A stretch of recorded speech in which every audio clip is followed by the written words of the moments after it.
성경 토파보기 이정도 목사의 이 정도는 잡고 가자.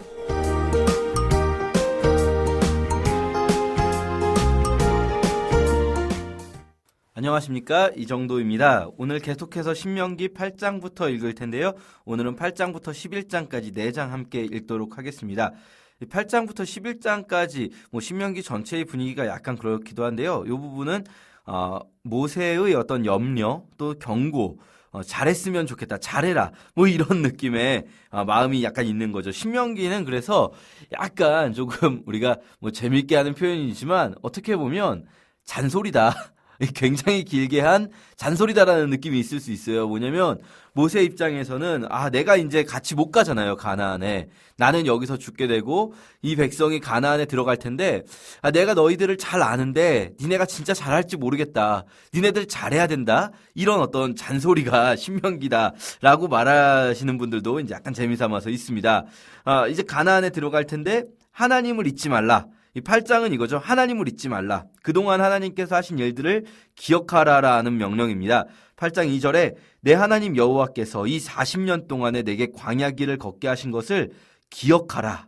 이는 너를 낮추시며 너를 시험하사 내 마음이 어떠한지 그 명령을 지키는지 지키지 않는지 알려 하심이라 하시면서 이 광야 기간을 기억해라. 이 광야 기간이 어떤 의미였는가를 기억해라. 이 광야 기간을 통해서 하나님께서 너를 낮추시고 너를 아셨다. 그래서 3절에 이어서 너를 낮추시며 너를 줄이게 하시며 또 너도 알지 못하며 내 조상들도 알지 못하던 만나를 먹이신 것은 사람이 떡으로만 사는 것이 아니요 여호와 입에서 나오는 모든 말씀으로 사는 줄을 내가 알게 하려 하심이니라. 이게 이제 핵심인 거죠. 그 광야 생활 동안에 그 낮아짐의 시간 동안에 하나님께서 뭘 너희에게 가르쳐주기 원하셨느냐?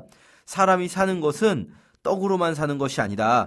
이게 단지 꼭 먹는 떡만 이야기한다기보다는요, 이것은 우리 눈에 보이는 것들로만 사는 것이 아니다라는 의미라고 할 수 있습니다. 광야에서 우리가 눈에 보이는 것은 정말 살 수 없을 것 같은 환경이지만, 그러나 그 환경 속에서 하나님은 살아가게 하시면서 눈에 보이는 것이 다가 아니라는 것을 우리에게 가르쳐 주셨다는 거죠. 왜 그걸 가르쳐 주셔야 했느냐면 이 사람들이 광야에 들어가기 전에 눈에 보이는 것에 의지하고 있다는 것을 자신들도 알게 되고 하나님 앞에도 그렇게 선언했어요. 뭐였냐면 그게 바로 정탐꾼들과 그 정탐꾼들의 보고를 들은 이스라엘 백성의 반응인 거죠. 눈에 보이는 게 다였던 거예요, 이 사람들한테는. 그들이 크고 강력해 보이니까 우리는 도저히 이길 수 없습니다라고 말했죠. 광야 생활을 통해서 하나님이 알게 하신 건 뭐냐면 그게 전부가 아니다. 눈에 보이는 게 전부가 아니다. 그걸 알게 해주셨으니까 이제 그걸 알게 해주신 하나님을 기억해야 한다. 이제 너희가 가나안 땅에 들어가면 너희는 거기서 이제 그들을 다 몰아내게 될 거다. 그 강력했던 그 안악 자손들도 몰아내고 잘 살게 될 거다. 부유해질 거다. 그때 14절 이렇게 말씀하십니다. 그때 네 마음이 교만하여 내 하나님 여호와를 잊어버릴까 염려하노라. 이게 바로 모세의 염려이자 하나님의 염려인 거죠. 우리도 사실 이와 비슷한 일들이 많습니다. 드라마 같은 것에서 흔히 나오는 패턴인데요. 예를 들어서 고시 공부하는 그 힘든 시기에 열심히 뒷바라지를 해주는 거예요. 그때는 너무너무 고마워하더니 나중에 이제 시험 합격하고 잘 되고 나서는 자기가 어려울 때 도와줬던 사람들을 잊는 거죠. 아주 전형적인 이야기인데요. 이게 아주 전형적인 어떤 패턴이라는 말은 바꿔 말하면 사람들은 이러기 쉽다는 겁니다. 사람은 이렇습니다. 하나님과의 관계에서도 마찬가지죠. 자기가 정말 힘든 시기를 보낼 때 하나님이 도와주시면 하나님 감사합니다, 다시는 절대 하나님을 잊지 않을게요 하지만 결국 우리가 잘 되고 그러면 하나님을 잊게 되는 거죠. 그래서 하나님께서는 잊지 말아라 라는 말씀을 계속해서 하시는 거죠. 16절에도 이어서 내 조상들도 알지 못하던 만나를 먹이시고 그렇게 해서 너를 낮추시면서 결국은 너에게 복을 주려 하심이었느니라. 그러나 네가 네 마음에 이르기를 내 능력과 내 손의 힘으로 내가 이 재물을 얻었다 말할 것이라. 너희들은 그렇게 될 것이라는 겁니다. 내 힘으로 한 일이다. 그때 네 하나님 여호와를 기억하라. 그가 내게 재물 얻을 능력을 주셨습니다. 겉으로 보기에는 내 능력으로 한 거 맞는 것 같지만 그 능력 누가 주셨는가? 하나님이 주셨다는 거죠. 이렇게 하나님의 염려, 모세의 염려가 강력하게 드러나는 부분이 이런 신명기라고 할 수 있습니다. 9장에서도 역시 마찬가지인데요. 9장의 염려는 이번에는 이겁니다. 그 강대한 안악자손들, 9장 1절 2절에 보면 크고 많은 백성, 네가 아는 안악자손, 네가 그들을 다 쫓아나게 될 거다.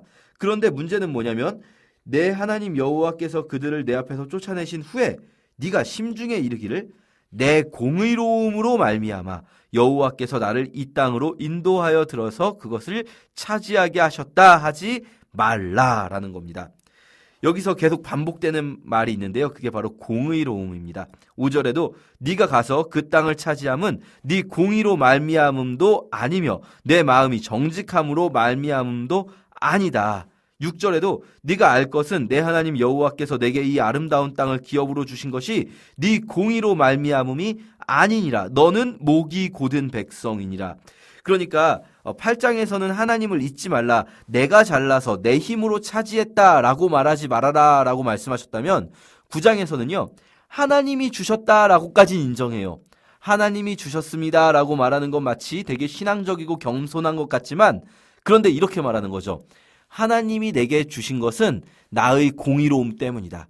내가 잘해서 내가 착하고 선해서 하나님께서 나에게 이 땅을 주셨다. 하나님 감사합니다. 이렇게 말하는 것도 겉으로 보기엔 하나님이 주신 것을 인정하고 하나님께 감사하는 것 같지만 사실은 이것도 역시 불신앙입니다. 그래서 모세는 계속 말하는 거죠. 너는 목이 곧은 백성이었다. 네가 광야에서 하나님을 경노하게 하던 일을 잊지 말고 그것도 기억해라. 하나님이 너를 도우신 것만 기억하지 말고 네가 얼마나 나쁜 놈들이었는지, 너희 이스라엘이 얼마나 패역했는지 기억해라. 그러면서 쭉 설명하는 거죠. 호렙산에서 그 시내산에서 돌판 가져올 때 금송아지 만들었던 일, 또 다베라에서 또 기브로 탓다와에서 막 패역해가지고 하나님께서 진끝을 불로 살랐던 일, 또 가데스에서 정탐꾼들 말만 듣고 하나님 말씀을 듣지 않았던 일, 이런 것들. 그래서요 모세가 이렇게 말합니다. 쭉 이런 이야기를 하면서 9장 24절에 모세가 나한데요, 내가 너희를 알던 날부터 너희가 항상 여호와를 거역하여 왔느니라. 여기서 내가, 이거 나는 모세죠. 모세가 말하는 겁니다. 내가 너희들 이스라엘 백성을 알던 날부터 너희들은 언제나 하나님을 거역하기만 했다. 그래서 10장까지 쭉 보면 모세가 자기가 했던 일들을 얘기하는 겁니다. 하나님께서 이스라엘을 망하게 하시려고, 아예 그냥 멸망시켜버리려고 하시는 것을 내가 말리고, 내가 그랬었잖니. 너희들은 정말로 너희의 의가 없어. 너희는 전혀 공의롭지 않아. 이 말을 하고 싶은 거죠. 우리도 그렇습니다. 우리도요, 뭐가 좀 잘 되면 내가 잘나서 했다, 이렇게 반응할 수도 있지만 또 한편으로는 그래도 믿음 있는 척 하려고 하나님이 하셨습니다. 하나님이 나를 도우셨습니다. 하나님께서 하셔서 너무나 감사합니다 라고 말을 하지만 또 한편으로 자기 마음속엔 이런 생각이 있는 거죠. 그러나 역시 내가 하나님이 도우실 만한 사람이어서 하나님이 나를 도우셨구나. 이게 바로 자기의입니다. 우리 신앙의 가장 큰 대적이 바로 자기의예요. 이미 구약에서부터 이 개념이 있는 겁니다. 오해하시면 안 되는 게, 구약은 마치 구약에서는 율법을 잘 지키면 그걸로 의를 얻고 신약에서는 예수를 믿는 믿음으로 의를 얻는다, 이렇게 생각하지만 아니에요. 구약에서도 우리 자신은 의를 얻을 수 없는 존재라는 게 명확하게 드러나고 있는 겁니다. 구약에서 이스라엘 백성에 대해서 하나님 누차 말씀하시는 거죠. 너희의 의가 아니다. 우리 생각에 하나님께서 해주셨다는 걸 인정하면서, 그러나 그래도 내가 좀 하나님 도움을 받을 만한 사람이었기 때문에 그런 일이 일어났다라고 생각하는 게 그게 그렇게 나쁜 건가? 그렇게 생각할 수도 있는데요. 이 자기의가 사실은 아주 은밀하게 우리가 하나님 앞에 진실하고 솔직하게 우리 자신을 내려놓는 것을 막는 우리 신앙의 가장 중요한 대적 중에 하나입니다. 그래서 16절, 그러므로 너희는 마음의 할례를 하고 다시는 목을 곧게 하지 말아라. 마음의 할례를 해라. 할례는, 우리 몸에 하는 할례는 마음의 할례의 상징일 뿐이에요. 마음의 할례가 중요합니다. 마음의 할례 뭡니까? 내 자신을 베어내는 겁니다. 마음에 나는 안 되고 하나님께서만 하실 수 있다는 것을 인정하는 것이 바로 마음의 할례라고 할 수 있어요. 그래서 나는 아무 잘난 것이 없고 자격도 없으나 하나님이 그런 무자격한 나를 도우셨다라는 것을 기억하는 것. 이게 왜 중요하냐면요. 이 마음이 왜 중요하냐면, 이 마음이 있어야 내가 하나님 사랑을 받는 것에서 끝나지 않고 그 사랑이 흘러가게 됩니다. 내가 뭔가 하나님의 사랑을 받을 만한 일을 했다. 그래서 하나님의 사랑을 받았다라고 한다면 그러면 우리는 주변을 볼 때 지금 뭔가 우리가 보기에 하나님의 사랑을 받지 못하는 것 같은 사람이 있다면 뭐 예를 들어서 지금 건강하지 않거나 뭔가 하나님이 도우시지 않는 것 같거나 뭔가 저 사람은 굉장히 하는 일마다 안 되는 것 같고 이럴 때 어떻게 생각할 수 있을까요? 아, 저 사람은 아직 좀 더 배울 게 있어. 저 사람은 하나님 앞에 뭔가 지금 자기가 잘못하고 있는 게 있는 거야. 그러니까 빨리 저 사람 회개하고 빨리 하나님 앞에 자기가 바로 서야지. 그래야 잘 되지. 이런 말을 하게 되는 거죠. 그 말 속엔 뭐가 있냐면 지금 그렇게 고생을 겪고 있지 않은 나는 하나님 앞에 바로 서 있기 때문이라는 거예요. 그럴 리가 있습니까? 누가 감히 우리가 하나님 앞에 바로 서 있다는 말을 할 수 있을까요? 우리 중 누구도 그런 말을 감히 할 수 없을 겁니다. 우리가 하나님 앞에 복을 받고 지금 살고 있는 것은 우리가 하나님 앞에 바로 서 있기 때문이 아니라 우리가 패역하였으나 하나님의 일방적인 은혜인 거죠. 그러면 지금 우리가 우리의 이웃을 볼 때 누군가가 어려움을 겪고 있다면 그 사람이 하나님 앞에 바로 서야지가 아니라 우리에게 나와야 할 합당한 반응은 하나님이 저 사람을 돕기 원하실 테니 내가 도와야겠다라는 생각이 나와야 되는 거죠. 이게요, 실제로 이제 성경에 그렇게 나오는 겁니다. 하나님께서 17절에 이렇게 말씀하십니다. 너희의 하나님 여호와는 신 가운데 신이시며 주 가운데 주시요 크고 능하시며 두려우신 하나님이시라. 사람을 외모로 보지 아니하시며 뇌물을 받지 아니하신다. 이 외모라는 건 그 사람의 어떤 환경이나 상황을 보지 않으신다는 거예요. 그러면서 18절 고아와 과부를 위하여 정의를 행하시며 나그네를 사랑하여 그에게 떡과 옷을 주시나니 너희는 나그네를 사랑하라. 전에 너희도 애굽 땅에서 나그네 되었음이니라. 자, 이 말씀 무슨 의미겠습니까? 우리가 나그네 되었을 때, 우리가 정말 힘들고 고아와 과부와 같을 때, 그때 하나님이 우리의 어떠함을 보시지 않고 우리를 도우셨기 때문에 우리도 너희도 그 나그네를 사랑하라 하시는 거죠. 하나님이 우리에게 베푸신 것을 우리도 이제 우리의 이웃을 향해 베풀어야 합니다. 그것이 우리의 베풀미 바로 하나님의 손길이 되는 거죠. 그들에게는 하나님이 우리를 통해서 하나님의 일을 지금도 계속 이어가고자 하신다는 겁니다. 자, 그리고 이제 11장으로 넘어가면요, 계속해서 말 잘 들어라 이겁니다. 하나님 말씀 잘 들어라. 명령을 잘 따르면 복이 있을 것이고 명령을 잘 따르지 않으면 저주가 있을 것이다. 이게 이제 11장에서부터 강력하게 더 드러나는데요. 신명기의 가장 강력한 주제 중에 하나입니다. 복과 저주. 이 순종하면 복, 불순종하면 저주라는 구약 전체에 어떻게 보면 흐르고 있는 주제 중에 하나인데요. 구약 중에서도 이런 신명기적인 주제의식이라고 부릅니다. 이런 부분을 신명기적 관점이라고 하는데요. 어떤 우리가 하나님께 순종할 때 복을 받고 불순종할 때 저주를 받는다. 이런 주제의식을 드러낸 책들이 뭐 여호수아, 사사기, 사무엘, 열왕기 이런 쭉 이야기가 흘러가면서 하나님께 순종하면 복 주시고 불순종하고 우상 숭배할 때는 어려움이 찾아오는 이야기들이 있죠. 그런데요, 이것을 표면적으로만 이해하시면 안 돼요. 실제로 우리 삶에서 우리가 순종하면 무조건 좋은 일만 일어나는가? 그렇진 않습니다. 그렇지 않을 때가 분명히 많이 있어요. 이 신명기적 관점이라는 것이 꼭 실제로 우리에게, 물론 이제 성경에서는 그렇게 되는 것처럼 일단 말씀된 표현된 부분들이 많이 있겠지만, 그러나 욥기나 시편을 보면 그렇지 않은 일이 있다는 것들을 우리는 알게 됩니다.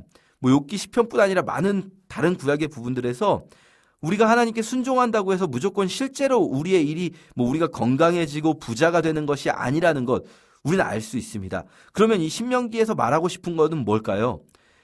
그만큼 그 복이 꼭 우리 눈에 보이는 것이 아닐지라도 순종하라는 겁니다. 그렇게 순종하고 불순종하지 말라는 겁니다. 순종했을 때 복을 주시는 것은 꼭 우리 눈에 보이는 형태가 아닐지라도 반드시 하나님께서 그것을 기억하시고 복을 주실 테니까, 마치 아브라함과 하나님이 약속하시면서 뭐 땅을 다 주겠다 뭐 이랬지만 실제로 받은 땅은 아브라함 때는 막벨라굴 하나밖에 없지 않습니까? 실제로 아브라함의 이름으로 등기부등기가 되어 있는, 그렇게 아브라함의 소유가 된 땅은 막벨라굴밖에 없어요. 땅 다 주겠다고 해놓고.